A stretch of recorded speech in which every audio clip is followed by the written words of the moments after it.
ప్రభాకర్ రెడ్డి మాట్లాడాడని, తెలుగుదేశం వాళ్ళు మాట్లాడినారని, ఇంకో పార్టీ మాట్లాడినారనేది నాకు అనవసరమైన విషయం. నేను క్లియర్ కట్గా చెప్పేది ఒకటి, మా రాయలసీమ ప్రాంతంలో ఖచ్చితంగా ఈ ప్రభుత్వంలో అన్యాయం జరుగుతోంది. దానికి ఎంత దూరమైనా కొట్లాడతాను, ఎంత దూరమైనా కొట్లాడతాను. డెఫినెట్గా నేను అన్న మాటకు కట్టుబడినా.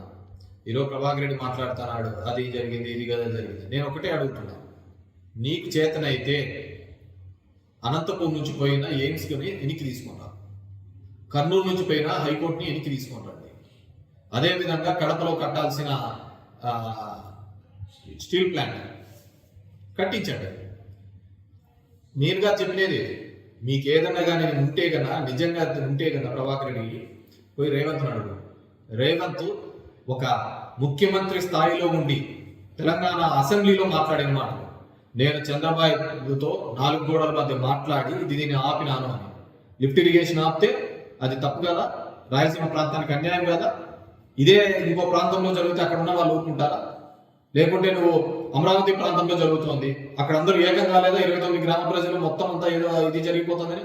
ఈరోజు చంద్రబాబు నాయుడు రోజు పోతున్నాడు, అమరావతిని క్యాపిటల్ గా ప్రకటించండి, అమరావతికి 2 కోట్ల నిధులు కావాలని చెప్పేసి బ్యాంకుల దగ్గర పోతున్నాడు. ఎందుకు? ఎన్విరాన్మెంటల్ క్లియరెన్స్ చేపించే బాధ్యత ఆయనకి లేదా? రాయలసీమ ప్రాజెక్టులు స్టార్ట్ చేయించాలని బాధ్యత లేదా? ఆయన నిన్న మీటింగ్ లో మాట్లాడినాడు. ఏం మాట్లాడినాడు? అంతా కలిస్తే 20 టీఎంసీలు కంటే ఎక్కువ పోదు, దానికి ఏందంత పెద్దగా రాద్ధాంతం చేస్తున్నారని చంద్రబాబు నిన్న ప్రెస్ మీట్ లో మాట్లాడాడు. అదే పక్కన లోకేష్ ఏం మాట్లాడినాడు? లోకేష్ ఏం మాట్లాడినాడంటే ఒక్క టీఎంసీ కోసం యుద్ధాలు కూడా జరిగినాయని చెప్పేసి. మరి వాళ్ళే మాట్లాడుతున్నారు కదా. మీరు కేవలం పార్టీలలో మంచిగా కనపడాలని కాదు, ఈ ప్రాంతంలో ఖచ్చితంగా అన్యాయం జరుగుతుందనేది నేను చెప్తున్నాను. ఇదే శ్రీకాకుళంలో జరిగితే అక్కడ ఉన్న వాళ్ళు అక్కడ ఆ ప్రాంతంలో ఉన్న వాళ్ళు ఊరుకుంటారా? విజయనగరంలో జరుగుతుంటే ఊరుకుంటారా? లేకుంటే గోదావరి జిల్లాలో జరుగుతుంటే ఆ ప్రాంతానికి అందరూ కలిసి మాట్లాడతారా లేదా? మనకేమిది? నేను అనేది కరెక్టే. కేవలం సీమ పౌరుషం అని చెప్పి ఉప్పు కారంలో చూపిస్తాను. పైస్ నాకు వచ్చినాయి, వాళ్ళకి వచ్చినాయి, ఎవరికి వచ్చినాయి, వానికి బాధ. నేను ఎందుకన్నాను? దానికి కనపడుతుంది తప్ప పౌరుషము. నువ్వు మిగతా దానికి ఏది కనపడుతుంది? నాకు జరిగే నష్టం కాదు, భవిష్యత్తు తరాల వాళ్ళకి జరిగే నష్టం. ఈ ప్రాంతం నుంచి మాట్లాడుకోకపోతే అదే ఇబ్బంది. నువ్వు కాకుండా మీ అన్నగా ఉండినా కానీ యాక్టివ్గా పాలిటిక్స్ లో ఉన్న ఖచ్చితంగా దీని గురించి నోరెత్తి మాట్లాడేవాడు. నీకు లేదు, నీకు ఎంతున్నా కానీ ఇంతకుముందు కూడా చూసినాం కదా. ఇదే మాటలు విజయమ్మ గారిని నోటుకు వచ్చినట్టు చెప్పినాం. మళ్ళీ విజయమ్మ గారి దగ్గర పోయినా, ఇప్పుడు నాకు ఆ కుటుంబంతో ఏమీ ఇబ్బంది లేదు అంటారు. అందరి బతుకులు అందరికీ తెలిసేదే. నువ్వు వ్యక్తిగతంగా మాట్లాడుతున్నావు, దట్స్ మై ఫ్యామిలీ, నేను నా భార్య నా పిల్లలు ఎక్కడికి వెళ్ళాలంటే అక్కడికి వెళ్తా అంటావు. నువ్వు నీ కొడుకు వెళ్తుంటారు, మన డాన్స్ ప్రోగ్రామ్ పెట్టారు కదా, డాన్స్ కూడా చేశారు కదా, దాన్ని నేనేమని అంటావా? మా విఘ్నత అది. చదువుకుంటే వయసు వస్తే సరిపోదు కదా ఏదానికైనా. నువ్వు ఈ తిక్క మాటలతో డీవియేషన్ కాదు. నీకు చేతనైతే చంద్రబాబు నాయుడు గారితో మాట్లాడు, లిఫ్ట్ ఇరిగేషన్ స్టార్ట్ చేపి, ఎన్విరాన్మెంటల్ క్లియరెన్స్ ఇబ్బంది ఉంటే క్లియర్ చేయండి. ఏమి ఇప్పుడు పోయి చేస్తున్నాడా లేదా? అమరావతి కోసం పడుతున్నారా లేదా? తాపత్రయం మన ప్రాంతంలో ఉండేటువంటి పోతున్నాయని నా బాధ. కొత్తగా వచ్చేటది లేదు, ఆల్రెడీ శాంక్షన్ ఏమిటి పోతున్నాయి. దీనికి డెఫినెట్ గా మాట్లాడతాం. ఈ వయసులో నేను మాట్లాడుకోకుంటే భవిష్యత్తు తరాలకు ఏం సమాధానం చెప్తాను? గెలుస్తాము, ఓడతాము. అందరి బతుకులు అందరికీ తెలిసినది, ఎవడెట్లా గెలిచినాడు, ఎవడు బతుకు ఎంత అని చెప్పేసి ప్రపంచం అంతా చూస్తా ఉంది. ఎవడెట్లా గెలిచినాడు, ఈ రోజు దేశంలో జరుగుతున్న ఎలక్షన్ ఎలా జరుగుతున్నాయని ప్రపంచం అందరికీ తెలిసినదే కదా. అది ఈ విధంగా మాయో, ఏ విధంగా మాయో అని అందరికీ తెలుస్తుంటది. దాని గురించి అయితే పెద్ద సబ్జెక్ట్, నేను ఎన్నోసార్లు చెప్పినాను. సో ఈ గెలుపోవటం చూసి విర్రవీగేది ఈ కాలాలన్నీ పోయినాయి. చేతనైతే మళ్ళీ రాయలసీమ లిఫ్ట్ ఇరిగేషన్ స్టార్ట్ చేయండి, మళ్ళీ అనంతపురికి ఎయిమ్స్ తీసుకొని రాడు. నేను చేయించాను. జగన్మోహన్ రెడ్డి గారితో మాట్లాడి నా దగ్గర జిల్లేడు బండి అనే ప్రాజెక్టు తీసుకొని రావడం జరిగింది. 700 కోట్ల రూపాయలు స్టేట్ గవర్నమెంట్ 300 కోట్ల రూపాయలకు పని చేయించాను. 100 crores ల్యాండ్ అక్విజిషన్ పంపించాను. మళ్ళీ వచ్చిన అందరూ కూడా మేము వస్తే ఇంకా అద్భుతాలు చేసేస్తాం, అంత డబ్బులు ఇప్పిస్తామని చేయండి. వాళ్ళని కూడా అడుగుతాం, మేము ఎక్కడ అడ్డం వల్లేదే, అభివృద్ధికి ఎక్కడ అడ్డం వల్ల, మన ప్రాంతం బాగుండాలి, మన ప్రాంతానికి నిధులు రావాలి, ఆ విధంగా కొట్లాడుతున్నాం. మీరు ఆ విధంగా కేవలం మెప్పు పొందాలని చూస్తున్నారు. ఇది తప్పు. ఖచ్చితంగా రాయలసీమ పౌరుషం అనేది ఉంటే ఇప్పటికైనా ప్రతి ఒక్కరూ మాట్లాడాల్సిందే.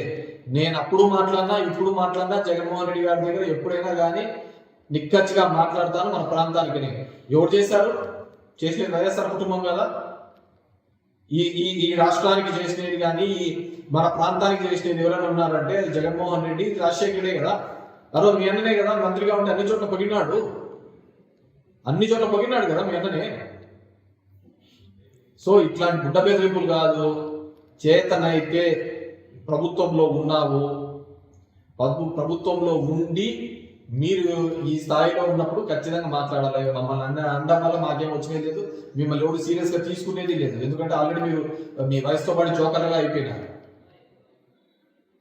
So I request all the public representatives, రాయలసీమలో ఉన్న ప్రజానికానికి, రైతు సంఘం నాయకులు, విద్యార్థులకు అందరికీ ఆలోచించండి.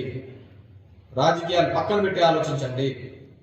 మనకు జరుగుతున్న నష్టం తీరని లోటు, డెఫినెట్ గా దాని మీద మీరు ఫైట్ చేయాలా. నేను కాదు, రేవంత్ మాట్లాడినాడు. రేవంత్ మీద ఎగరండి. ఇలాంటివన్నీ బెదిరే కాలాలు పోయినాయి. నన్ను కాదు, నన్ను రాయలసీమకు నేను అన్యాయం చేసింటే ఖచ్చితంగా ఒకవేళ ఎవడైనా కానీ నా మీద దాడి చేస్తే దానికి నేను సిద్ధమే. కానీ ఎవడు, అది మీకు కూడా అప్లికబుల్లా? రాయలసీమకు అన్యాయం చేసింటే మీరు కూడా తన్నులు తినడానికి రెడీగా ఉన్నారా? చెప్పండి. మళ్ళీ మీరు కూడా తన్నులు తినడానికి రెడీగా ఉన్నారా అంటున్నాను. రాయలసీమకు అన్యాయం చేసింటే డిబేట్ పెట్టి చెప్పండి. ఎందుకు మీరు ఇక్కడ నుంచి ఎయిమ్స్ ఎందుకు తీసుకోకపోయినారని చెప్పేసి. వెనుకబడిన జిల్లాలో వచ్చినటువంటి ఒక మంచి ఇన్స్టిట్యూట్ ఈరోజు దగ్గర సంవత్సరానికి 1,00,000 మంది చూపించుకుంటున్నారు. ఎందుకు ఇక్కడ ఉన్న మెడికల్ కాలేజ్ 80% మెడికల్ కాలేజీలన్నీ వెనుకబడిన ప్రాంతం మన రాయలసీమ ప్రాంతానికి పీపీపీలో పోతున్నాయి. మాట్లాడే వాళ్ళు లేడు. దాని మంచో చెడు అని విద్యా వైద్యం కంటే ఏ ప్రభుత్వం ఏం చేస్తుంది? సో ఎవరైనా కావచ్చు, నేను ఖచ్చితంగా రాయలసీమలో ఉన్న వాళ్ళు ఎవరికైనా కానీ పౌరుషం ఉంటే మా మీదుగా చూపించాల్సింది. ప్రాజెక్టులు రాలేదని చంద్రబాబు నాయుడు గారిని అడగండి, అంతే.